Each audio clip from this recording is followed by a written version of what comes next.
Hello YouTubers, today I'm going to show you how you can etch irregularly shaped items using your Silhouette Curio. So the system is the same. These are the acrylic blanks or these are metal blanks. So this is a dog tag. I put a little doxy on it. It's actually not too bad to do. You will need a Pixscan Mat to do this. So let's go show you what you need. Alright, so what you're going to need is something to etch. So I got these little charms off Amazon. This is a cool little pack because you get 5 of each kind, so plenty of variety. They were $13, and I also ordered some dog tags. People have asked me a lot for dog tags.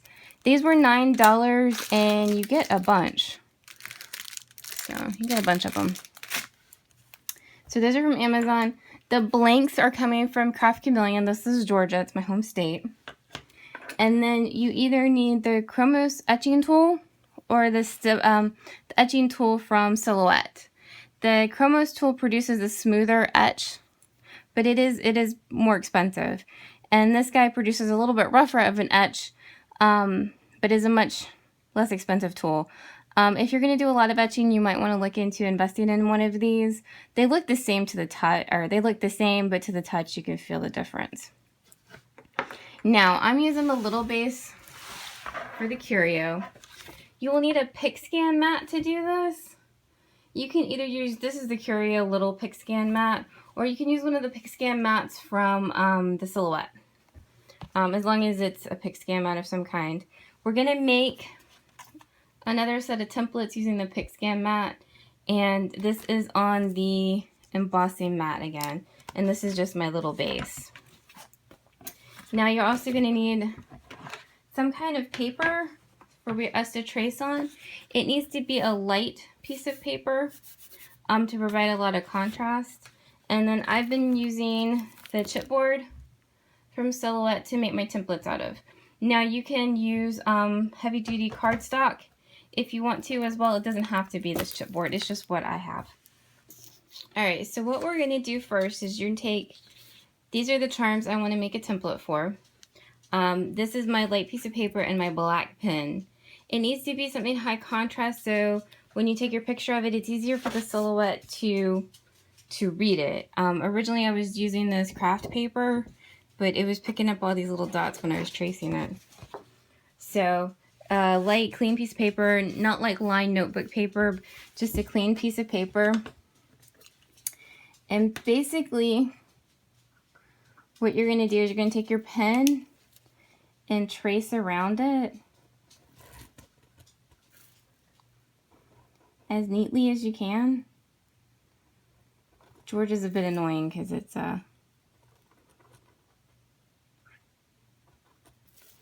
got so many little edges on it.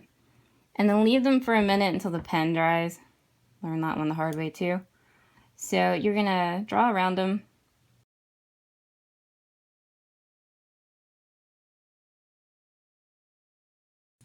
Alright, so this is my Pixscan Mat, and these are my outlines.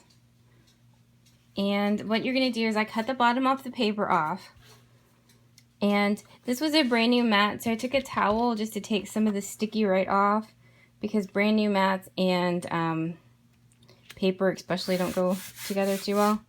So you're going to stick it on. Make sure your paper goes inside your marks. And then you're going to take a picture of it with your phone. It needs to be over, and all of this needs to be in your picture. You also need to have a well-lit area, and don't take a picture with a shadow on it, or else when you trace it, it'll try to trace the shadow as well. So take your picture, and then I'm going to go over to the computer and show you how to import it and trace it. Alright, so when you go to, I've launched Silhouette Studio. I have Business Edition, which means you may have, there may be buttons here that you don't see, that you don't normally have. But I have been using my Cameo, so now I need to switch over to my Curio. So I'm going to go over here, I'm in Design Page Settings. Click down here. So let's do this first, the cutting mat. And go down to Curio. I don't know if it really matters. The 8.5 by 6. I still have this really big square on my paper because my page setting is still with the Cameo. So I'm going to change it to 8.5. and put this in a 6. And occasionally my computer and my software will freeze when it does that. If it does, just leave it for a second and it'll figure itself out. Alright, so this is what the picture looked like. So see, I've got all this extra room and everything is in there. So what we're going to do is we're going to come over here to this one that says Open Pixscan Image. Again, my software has been known to be unresponsive as well when I do that. And we're going to do Import from File. So import, and mine's on my desktop. There he is. And open. Now, it's going to take this several minutes. But one thing that pops up is it'll tell you what cell phone you took it from. It should be able to pick it out. Loaded successfully. So there it is, and it's going to crop it automatically for you. Now what we're going to do is we're going to go to the trace window. That's what we're going to do. And we're going to click our little butterfly and grab all of this. Now, this is the part where I tell you I don't really know what any of this means over here. What I do know is I want a solid filled in line. And so basically fidget with all of this until you kind of get it to look like you need to. So see, they're fairly solid lines. I don't know anything too crazy. So we're going to trace. Now what this is going to give me, I want to pick up a dot somewhere. What this is going to give me is double lines. So what I'm going to do is copy these guys, right click and hit copy, and then we'll put him in a new window, and then right click and paste. So I'm going to right click and say release compound path, which is going to make them all individual little things. So then what I'm going to do is I'm going to click and I'm going to grab the outside edge and hit delete. The outside edge, and I'm going to get rid of this guy too. There's a little dot. The outside edge is going to make, so Control Z, that's undo. So grab the outside edge and hit delete. The outside edge is too fat for our templates, so you don't want that. So click and get rid of them. That way. Now the other thing you want to do is make sure that all of your designs are lined up straight. So you can move them around since we haven't cut anything yet with them, and make them a little, make sure that they're level. So it makes it a little bit easier when you're trying to line up your charms. So see how this square is off center? So we can rotate him. And see, now it's a little bit more on center. So now what we can do is we're going to go put on our little embossing mat, we're going to go put the crafting paper, and then we'll load it into the Curio, and the Curio will cut these on our the chipboard, not crafting paper, on the chipboard. The Curio will cut these out. So let's go over here real quick. Now this is my cut settings for the Cameo. See, my Cameo is set as my default cutter, so click on him, right click, and then, well, actually let's go back here. Right click up here and go set as default cutter. And it's syncing. The reason it is syncing is there's no bases that have been loaded into it. Since it's been turned on, it will sync until the bases are loaded, so don't panic.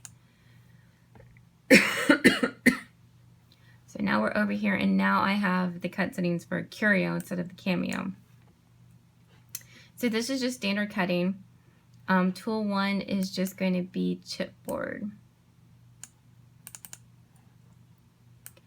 And then this tells me the number of bases that I need. So I need all of the little bases in our mat.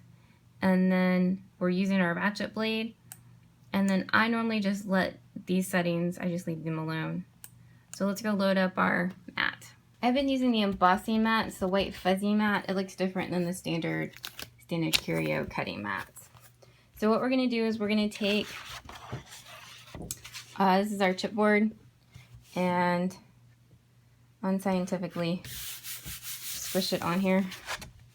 And then normally what I do is I just flip it over to the back and cut off the extra.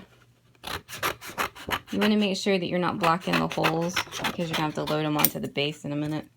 So there we go. Now the Curio wants to cut things that are roughly 5 millimeters tall. And to do that, they have these platforms. I don't know if you can see, but this one has a 2 on it. So this is a 2. You have 2 2s and a 1, and then this guy. And that's what the software was saying, was that it wanted 2 2s and then 1 and 1.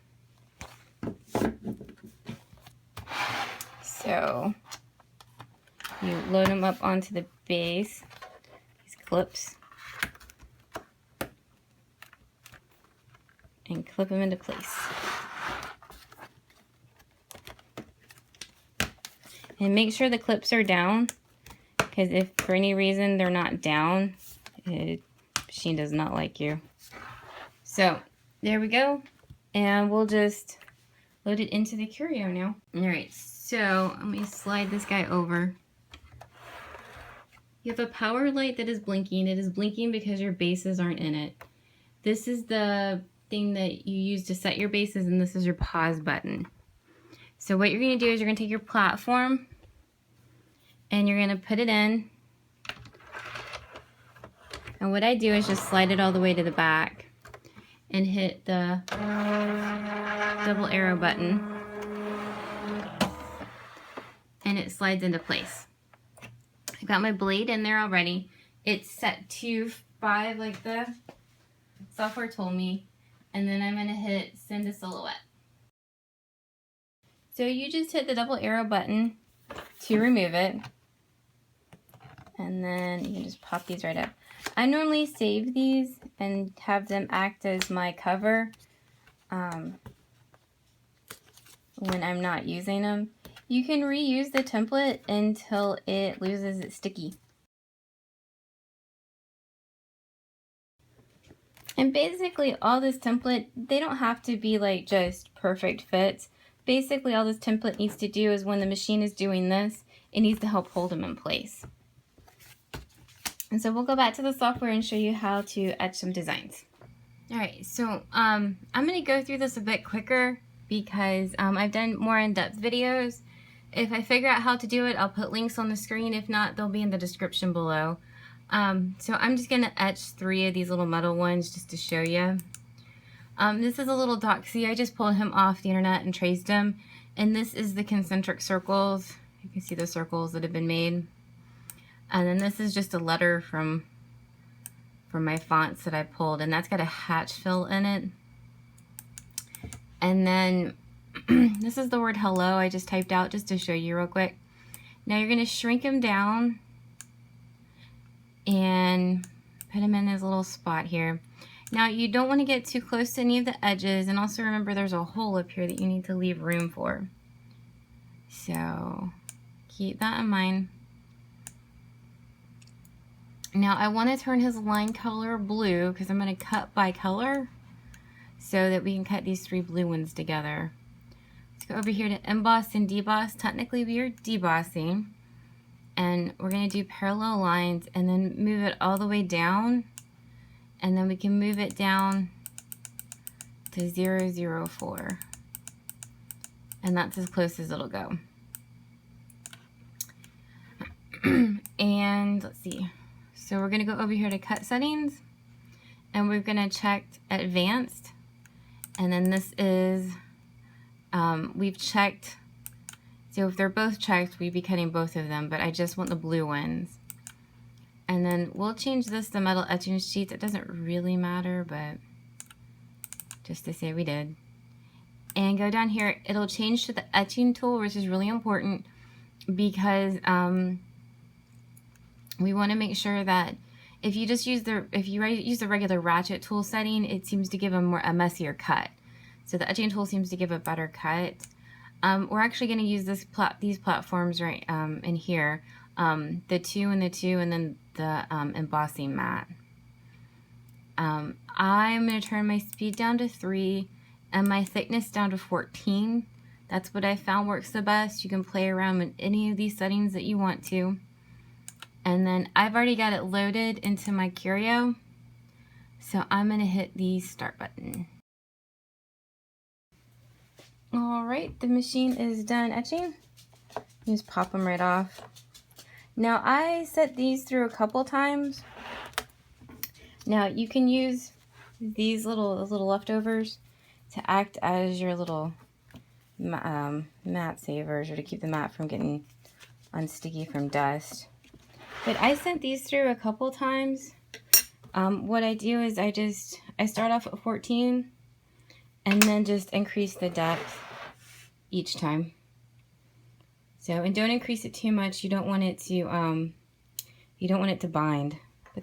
Alright, so that is how you etch any irregular shaped item. They're all done the same way, where you draw them, Pixscan, and then you can put your little design on them. Thank you so much for watching. If you have any questions, please ask. I'll do my very best to answer them. Please like and subscribe to our videos, and thank you for watching.